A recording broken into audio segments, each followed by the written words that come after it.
오늘은 요한복음 14장 12절 말씀으로 함께 묵상해 보십니다. 내가 진실로 진실로 너에게 이르노니 나를 믿는 자는 내가 하는 일을 그도 할 것이요 또 그보다 큰 일도 하리니 이는 내가 아버지께로 가미니라 하셨습니다. 사람들은 매 순간마다 선택과 결단할 필요를 느낍니다. 정확한 정보와 판단력을 가지고 순간의 선택의 기회가 될 수 있습니다. 자신감이 없고 결단이 더딜 때는 망설이는 것이 사람들의 마음입니다. 그러나 순간의 선택이 100년을 좌우한다는 말처럼 인생을 새롭게 만들 수 있는 기회는 하나님 주십니다. 그때는 순간을 놓치지 않고 결단이 필요합니다. 예수님 망설이는 우리에게 말씀하십니다. 내가 하는 일 너도 할 것이라 하시면서 자신감을 심어주십니다. 하나님 힘들고 어려운 시대마다 필요한 사람을 통해서 일하셨습니다. 언제 어디서 널 어떻게 쓰시는지 우리 한번 생각해 보아야 됩니다. 애굽의 포로로 살고 있던 이스라엘 백성들을 하나님이 긍휼히 여기시고 그들을 구원하시기 위해서 모세를 부르셨습니다. 하나님은 모세를 부르시기 전에 훈련시키셨습니다. 애굽에 있는 왕궁에서 40년 동안 생활하게 하시고 광야를 이끄셔서 양들을 돌보는 생활하게 하셨습니다. 모세 자신도 그 상황이 하나님께서 계획한 일인지 몰랐습니다. 우리는 언제 어디서 어떻게 쓰임받을지 모릅니다. 다만 질그릇이라도 준비가 되어지면 쓰임받습니다. 때가 됨으로 인해서 하나님께서는 모세를 광야 가운데 있는 떨기나무 가운데 부르셨습니다. 여호와께서 그가 보려고 돌이켜오는 것을 보신지라 하나님 떨기나무 가운데서 그를 불러 이르시되 모세 모세 하심에 그가 이르되 내가 여기 있나이다 말합니다. 하나님은 자신을 모세에게 드러내시고 분명한 사명을 말씀해 주십니다. 그러나 모세는 하나님 배우기를 두려워하고 그 음성 듣기 두려워서 얼굴을 가렸다고 말합니다. 하나님은 그런 모세의 마음 중심을 보고 계셨습니다. 이제 가라. 이스라엘 자손의 부르짖음이 내게 달하고 애굽 사람이 그들을 괴롭히는 학대도 내가 보았노라 하셨습니다. 하나님 당신의 택한 백성들이 괴롭힘 당하는 것을 보고만 계시지 않으셨습니다. 하나님은 당신의 택한 백성들이 모습을 지켜보고 계셨습니다. 애굽에서 고통당하는 그들의 모습을 하나님은 기억하고 계셨습니다. 하나님의 부르심에 모세는 대답합니다. 모세가 하나님께 아뢰되 내가 누구에게 바로에게 가며 이스라엘 자손을 애굽에서 인도하여 내리이까. 모세는 자신의 능력을 알고 있었습니다. 그러나 하나님은 외형적인 능력을 보고 부르지 않으셨습니다. 자기 백성을 사랑을 주는 그 모세의 마음을 하나님이 기억하셨습니다. 모세가 장사한 후에 한 번은 자기 형제들에게 나가서 그들이 고되게 노동하는 것을 보더니 어떤 애굽 사람이 한 히브리 사람 곧 자기 형제를 치는 것을 본지라 좌우를 살펴 사람이 없음을 보고 그 애굽 사람을 쳐 죽여 머릿속에 감추니라 했었습니다. 자기 생각과 자기 이득만 추구하는 것이 아니라 다른 형제를 돌보는 마음을 가지고 있었습니다. 하나님은 그런 모세의 마음을 알고 계셨습니다. 오늘날 정치, 경제, 사회적으로 많은 문제들이 얽혀 있습니다. 모세 시대는 다른 민족이 침공해서 포로로 얽매이는 생활을 했지만 오늘날은 물질과 권력에 얽매이는 상태입니다. 오늘날 어떤 지도자가 필요합니까? 양들의 마음을 이해하고 보살필 줄 아는 지도자가 필요합니다. 사사기서에 보면은 한낱 농부했던 기드온을 하나님 부르셨습니다. 여호와의 사자가 기드온에게 나타나 이르되 큰 용사여 여호와께서 너와 함께 계신다 하셨습니다. 기드온을 부르시는 하나님. 기드온을 부르실 때 기드온은 일을 하고 있었습니다. 포도주 틀에서 타작하고 있었습니다. 자기 일에 충성하고 있었던 것을 보게 됩니다. 사무엘 선지자가 사울의 왕을 이어갈 왕을 기름 부으려고 이새집을 찾았을 때도 다윗의 형제들은 모두가 사무엘 선지자 앞에 있었지만 다윗은 양들을 돌보느라고 그 자리에 참석하지 않았습니다. 하나님 그 사실을 알고 사무엘에게 말합니다. 또 다른 아이는 없느냐? 결국 들여서 양들을 돌보던 다윗을 부르셔서 하나님 보시기에 내 마음에 합한 자라면서 사무엘에게 기름 부으라 하셨습니다. 자기 일에 충실하던 사람을 부르셨습니다. 하나님 어떤 능력을 보고 쓰지 않으십니다. 잠언서 22장 29절 말씀한 것처럼 내가 자기 일에 능숙한 사람을 보았느냐. 이런 사람은 왕 앞에 설 것이요 천한자 앞에 서지 아니할 것이라 하셨습니다. 농부로 충실했던 기드온, 하나님 부르신 대답하면서 기드온이 말합니다. 기드온이 대답하되 오 나의 주여 여호와께서 우리 함께 계시면 어째 이 모든 일이 우리에게 일어나니까. 만일 내가 무엇으로 이스라엘을 구원하리까. 보소서 나는 내 아버지 집에 가장 작은 자라 고백합니다. 겸손한 모습을 보인 기드온은 하나님이 들어 쓰십니다. 이 시대 꼭 필요한 사람이 누구입니까? 이 시대 필요한 사람은 진실된 사람을 필요로 합니다. 거짓과 탐욕으로 가득 찬 세상입니다. 하나님은 진실한 사람을 찾으십니다. 요한복음 1장 47절에 말합니다. 이는 참으로 이스라엘 사람이라 그 속에 간사한 것이 없다 하셨습니다. 오늘날 진실을 찾아보기 힘듭니다. 진실이 외면당하는 시대가 되었습니다. 현실에 적응하려면 진실하면 안 됩니다. 가식과 윗선으로 가득 찬 바리새인들 예수님 책망하셨습니다. 화했을지언정 외식하는 서기관들과 바리새인들이여 회칠한 무덤 같으니 겉으로는 아름답게 보이나 그 안에는 죽은 사람의 뼈와 모든 더러운 것이 가득하셨습니다. 진실은 언젠가 반드시 밝혀지게 됩니다. 빛이 들어오면 감춰졌던 어두운 것들이 모두 드러나게 되어 있습니다. 그때는 진실을 외면한 사람들이 어두운 것에 갇혀서 심판을 받게 될 것입니다. 우리가 지금은 거울을 보는 것 같이 힘이 하나 그때는 얼굴과 얼굴을 대하여 볼 것이요 지금은 내가 부분적으로 아나 그때는 주께서 나를 아신 것 같이 내가 온전히 알리라 하셨습니다. 진실된 사람 하나님이 지금도 찾고 계십니다. 진실이 왜곡된 시대 속에서 진실을 지키기에는 상당히 힘든 것을 보게 됩니다. 또한 남들을 배려할 줄 아는 사람이 필요합니다. 따라서 배려하는 자세들. 빌립보서 2장 4절에 말씀합니다. 각각 자기 일을 돌아볼 뿐더러 또한 각각 다른 사람의 일을 돌아보아 나의 기쁨을 충만케 하라 하셨습니다. 강도 만난 선한 사마리아인의 이야기가 있습니다. 여행 중에 강도 만난 사람을 잘 돌봐준 사마리아인. 그때 예수님이 율법사에게 말씀합니다. 내 생각에는 이 세 사람 중에 누가 강도 만난 자 이웃이 되겠느냐. 오늘날 이웃이 사라지고 있습니다. 같은 아파트에 살면서도 엘리베이터에서 만나기 전에는 누군지 모릅니다. 홀로 사는 핵가족 시대, 사회적인 풍토가 개인주의이다 보니까 어느 누구도 이웃을 보살펴주려는 생각을 하지 않습니다. 열왕기하 4장 13절에 말씀하십니다. 내가 이같이 우리를 위하여 세심한 배려를 한도다. 엘리사를 세심한 배려로 대접했던 수냄 여인의 이야기입니다. 엘리사는 그 사람이 자기들을 위하여 세심한 배려를 한 것을 기억하면서 수냄 여인에서 기도해 줍니다. 그 여인은 아들이 없는 거로 그 엘리사가 말합니다. 내는 이맘때쯤 아들을 안으리라 말씀하십니다. 수냄 여인은 그 말을 믿지 못했지만 하나님 응답하셔서 그 이듬해 아들을 안게 되었습니다. 또 하나님은 온유와 겸손한 자를 쓰십니다.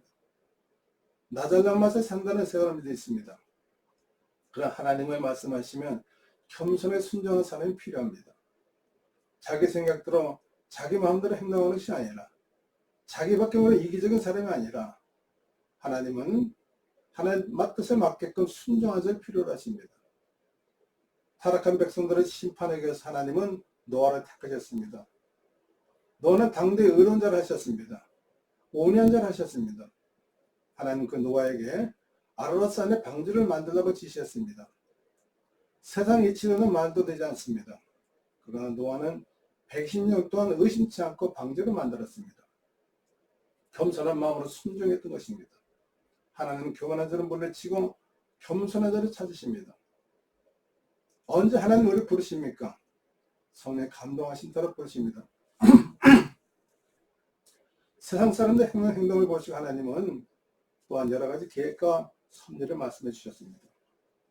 여호와께서 사람의 죄악이 세상에 가득함과 그의 마음으로 생각하는 모든 계획이 항상 악할 뿐이라 보시고 하나님 이 땅에 지은 사람들은 심판을 하셨습니다.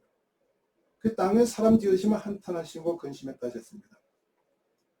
그래서 하나님은 심판하기로 작정하시고 노아를 부르셨던 것입니다. 보통 사람 같았으면 하나님 말씀을 의심했을 것입니다. 그러나 노아는 의심치 않았습니다. 하나님 말씀하셨으니 그대로 될 것을 믿었습니다. 믿음대로 될지어다 하셨습니다. 오직 믿음으로 구하고 조금도 의심치 말라. 의심하는 자는 마치 바람에 밀려 요동을 바닷물 겨 같다 하셨습니다. 하나님은 꼭 필요할 때 부르십니다. 범사에 기한이 있고 천하만사가 때가 있다 하셨습니다. 하나님 정하신 때, 그때가 언젠지는 모르지만 우리 믿음을 가지고 기다려야 됩니다. 참고 기다리는 사람에게 하나님은 때를 주십니다. 우리가 선을 행하되 낙심하지 말지니 포기하지 아니하면 때가 이르면 거두리라 하셨습니다. 하나님 필요하실 때, 하나님 쓰고자 하실 때, 하나님 부르실 때가 분명히 있다는 사실을 우리 잊지 말아야 될 것입니다. 우리들의 수고가 애쓰면서 심은 것들을 거두어들일 때가 있듯이 하나님이 우리의 필요할 때가 있다는 것입니다. 그때를 알지 못하지만 깨어 기도한 사람에게 하나님이 보여주실 것입니다. 하나님 모든 것을 지으시되 때로 따라 아름답게 하셨고 하나님 하시는 일의 시종은 사람으로 측량할 수 없다 하셨습니다. 하나님 모든 것이 준비됐을 때 부르십니다. 바울 사도가 빌립보 지방으로 복음을 전하러 갈 때도 하나님 이미 빌립보에 자주성사하는 루디아라는 여인을 준비시켜 놓으셨습니다. 미리 하나님 일을 감당할 수 있도록 준비를 하셨다는 것입니다. 여호수아가 여리고를 정탐하러 갔을 때도 하나님 여리고에 기생 나하고 준비시켜 놓으셨습니다. 뜻이 있는 곳에 길이 있단 말이 있습니다. 하나님 말씀하실 때는 분명한 계획과 섭리를 가지고 부르십니다.